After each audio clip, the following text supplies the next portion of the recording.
So you're telling me there's a chance?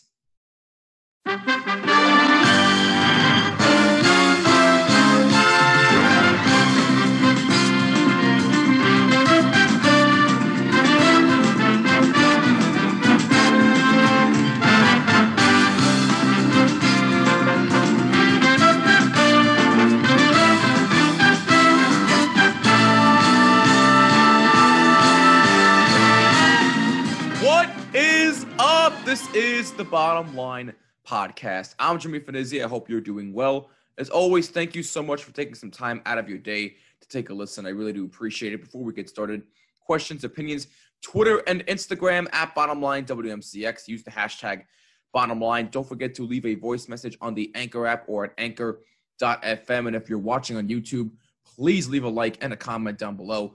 Helps out tremendously. And please make sure you subscribe and hit the notification bell so you do not miss a single episode. And please make sure you subscribe on all audio listening platforms. Just include Jimmy when searching for the Bottom Line Podcast. First of all, the podcast is back after a week hiatus, and I do apologize for taking the week-long break. Kind of needed a bit of a mental health break. Mental health is very, very important. And if you are having mental health issues, please seek help if you do need it. Don't be ashamed. It is okay to not be okay. So that's exactly what I did. I took the week off to myself to clear my head and everything. And I'm actually kind of, I don't know if you can tell, but I'm kind of getting over a little bit of a cold. So I do apologize if I don't sound my 100% best. I am feeling a lot better. Don't worry. I'm not contagious as of right now, but don't worry about that. But I am getting over a bit of a cold. So again, I don't know if you can tell, so I apologize, but I'm here. I'm back. Neil will be joining me in the next episode. More details coming later on in this episode. And today, so you're saying there's a chance for the New York Giants? Say it ain't so. Well, in this horrid division, anything is possible. So as we stand right now in the NFC least, the Philadelphia Eagles still sit in first place at 3-5-1. And yes, they are still in first place in the NFC East because of the tie they had against the Bengals earlier this season.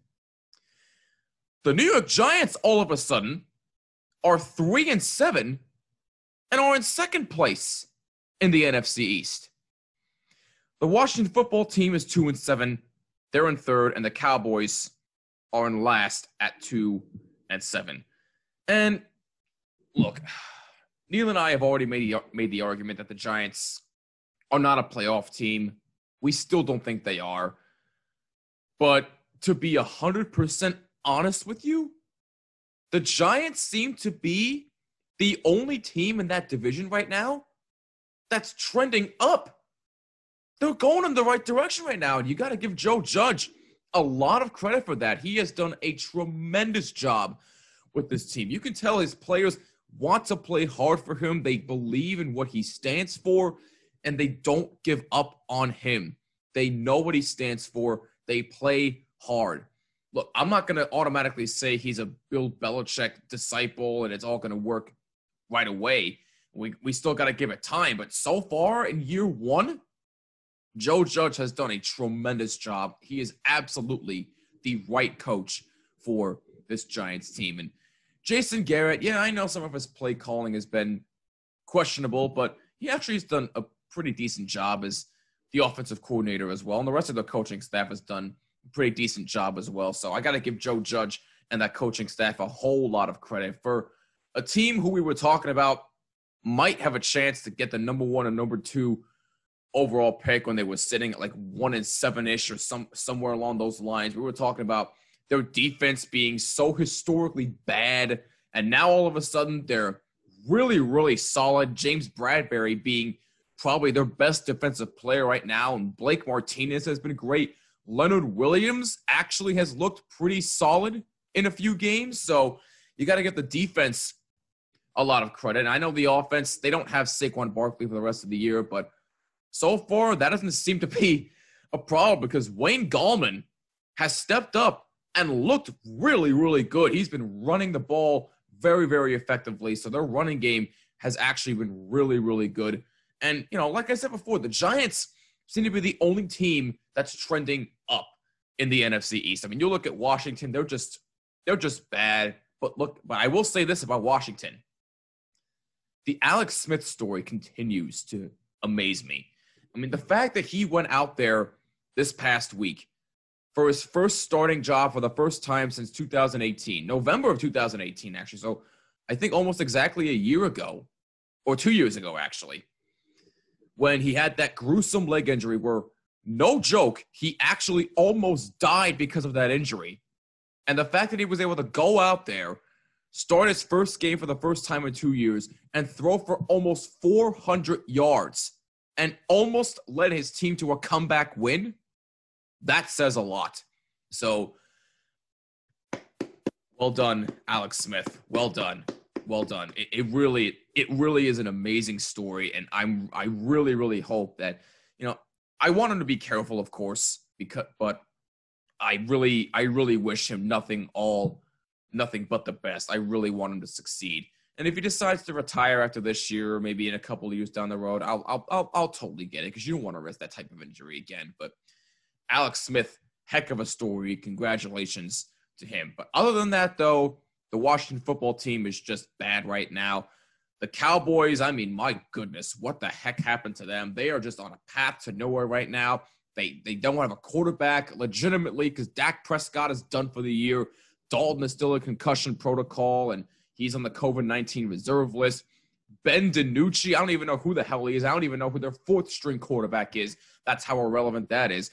Their defense is awful. Their offensive line is awful. Ezekiel Elliott is clearly not getting as many carries as we thought. He is clearly on the downside as of right now. The Cowboys are just a mess.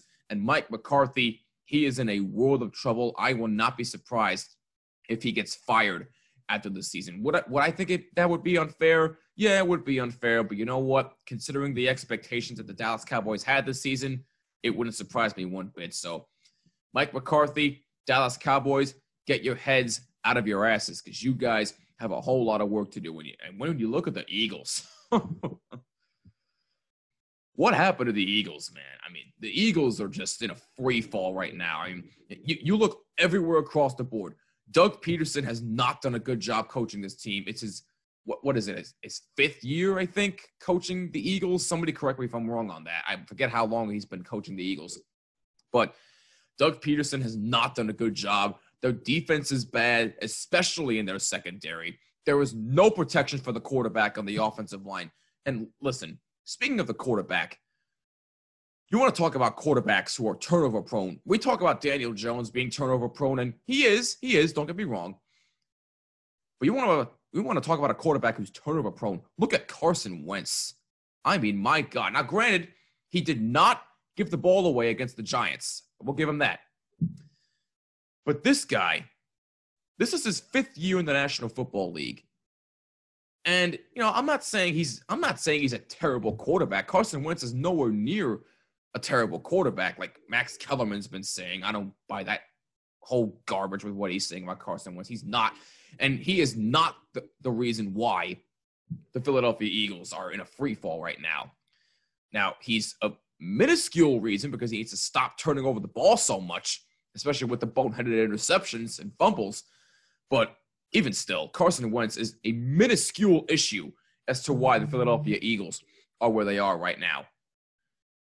Like I said, offensive line is bad, defense is bad, coaching has been bad, and I think coaching's been the main problem. And if Doug Peterson does not get his act together, he might be gone. He might be gone. And I'm not even exaggerating when I say that. He could be gone by the end of the season. And I will say this about Doug Peterson. You had 2 weeks off. Well, you had a bye week before you played the Giants. And that was the best game plan you could come up with against a 2-win football team at the time. Now they're 3-7. You're 3-5-1. That's the best you could come up with? Really? I mean, you got to do a much better job than that. So the Eagles are in a free fall. The Cowboys are awful. The Washington football team is awful. So the New York Giants, do they have a chance to win the division considering the fact that they've been playing really, really hard and actually winning games? I mean, they've won 2 in a row, and they have a bye week this week. And by the way, we just heard that Graham Gano, who just recently signed a 3-year extension with the Giants until 2023 and has actually looked really, really good. Graham Gano has recently tested positive for COVID-19, and we wish him nothing but the best. I'm confident that he's going to be okay. So we wish him nothing but the best there. But Graham Gano has been really, really solid for them. I really, really like that signing. But the Giants have a bye week this week. They'll have plenty of time to rest. So, yeah. Do they have a shot? They do. But in all honesty, I still think the Eagles are going to win. I think the Eagles are going to take it. I originally said the Dallas Cowboys, but let's face it. With the way the Cowboys are right now, that is not looking good. And if you look at the opponents that each team has in that division, Washington plays the Bengals this week. The Eagles play the Browns this week, and the Cowboys play the Vikings. And then after the Giants' bye week this week, they play the Bengals next week. So you really look at the schedules for all these teams, and you're saying to yourself, who's got the tougher schedule here? Well, let's look at the Giants first. They play the Bengals after their bye week, like I said, in Week 12. Week 13, they're at the Seahawks. That should be an automatic loss, although Russell Wilson has not looked like the MVP candidate that we were expecting. The Seahawks have not looked all that hot, so, hey, maybe they could shock the world and win that game, but it's in Seattle. I don't expect the Giants win in Seattle. Week 14, they're home versus the Cardinals. That's a toss-up in my opinion. I expect the Cardinals to win that game, but you never know. It's at MetLife Stadium, so you never know. And by the way, what a win for the Cardinals against the Buffalo Bills. I mean, that catch by DeAndre Hopkins, I mean, my goodness. Bill O'Brien's probably kicking himself right now for giving that guy away, but I digress there. So Week 14 at home versus the Cardinals. I expect Cardinals win there. Week 15 versus the Browns. Week 16 at Ravens. Week 17 versus the Cowboys. So the really only the only winnable games I really see on the schedule here for the Giants' remaining schedule is at the Bengals next week after their bye and versus the Cowboys Week 17. Those are the only 2 remaining wins I see from the Giants this season, or for the rest of the season, that is. And then you look at the Cowboys. Like I said, they play the Vikings this week. They're at Minnesota, Week 11. Week 12, they play Washington at home. And that's on Thanksgiving, by the way. Week 13, they're at the Ravens. Week 14, they're at the Bengals. Week 15, they're home versus the 49ers. Week 16, they're home versus the Eagles. And then Week 17, they are at the Giants. Now, when you go to the Eagles' schedule, they have this week, like I said, they have the Browns this week, Week 11. Week 12, they're home against the Seahawks. Week 13, they're at Green Bay. That's going to be a tough one. Week 14, they're home versus the Saints. And by the way, all the best to Drew Brees and that injury he's suffering from, the punctured lung because of the cracked ribs. I mean, my goodness, you never want to deal with that. So I wish Drew Brees nothing but the best. But Week 14, the Eagles play the Saints at home. Week 15, they're at the Cardinals. Week 16, they're at the Cowboys. And Week 17, they are home versus the Washington football team. And then you have Washington. Washington plays the Bengals this week, like I said. Week 12, they're at the Cowboys on Thanksgiving. Week 13, they're at Pittsburgh to take on the Steelers. Week 14, they're at the 49ers. Week 15, they're home versus the Seahawks. Week 16, they're home against the Panthers. And then Week 17, they are at the Eagles.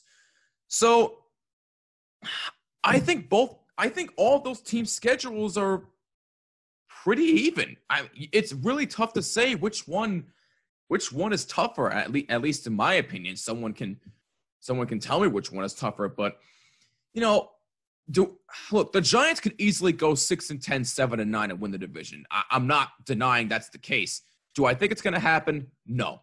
I think they're going to finish 5-11. Like I said, I only see 2 remaining wins on their schedule at the Bengals and versus the Cowboys.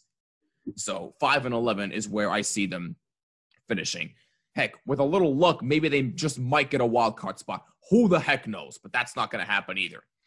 So I think the Eagles are going to win this division. And the only reason why the Eagles are going to get into the playoffs and possibly still win the NFC East is because of that stupid tie that they had against the Bengals. So bottom line, is there a chance for the Giants? Yes, there is, but I don't think it's going to happen. Sorry, I just hate to say it. And by the way, just one thing real quick. Daniel Jones, I told you to come off the ledge and be patient. Daniel Jones, I told you, would be fine. I know it's only been 2 weeks. I get it. It's only been 2 weeks. But in those 2 weeks, he has not turned the football over. Not once. And he has looked really, really, really good. He's throwing the football more efficiently. He's running with the football more efficiently. He's hanging on to the football. He's actually finding open receivers and not making stupid throws. Granted, well, maybe he still is, but they're very, very minuscule for the past 2 weeks. But even still, Daniel Jones has looked really, really, really good so far in these last 2 weeks. Can he keep this up? I really, really hope he does so we can shut everybody up. These past 2 weeks, he has silenced the critics. I told you, be patient. This is why I do not give up on this kid. Daniel Jones is going to be fine. And by the way, the difference between, I really hate that I have to make this comparison. Daniel Jones and Carson Wentz, both quarterbacks are turnover prone. There is absolutely no question about that. But here's the difference. Daniel Jones is in his second year in the National Football League. Second year. Carson Wentz is in year number 5. 5! And we still don't know if Carson Wentz is the guy. So really, what are we talking about here? Look, bottom line, the Giants, I still don't think are winning the NFC East, although with the way they're playing right now, it definitely seems like it's possible. I don't think it's going to happen. And Daniel Jones, I told you, be patient. He will be fine.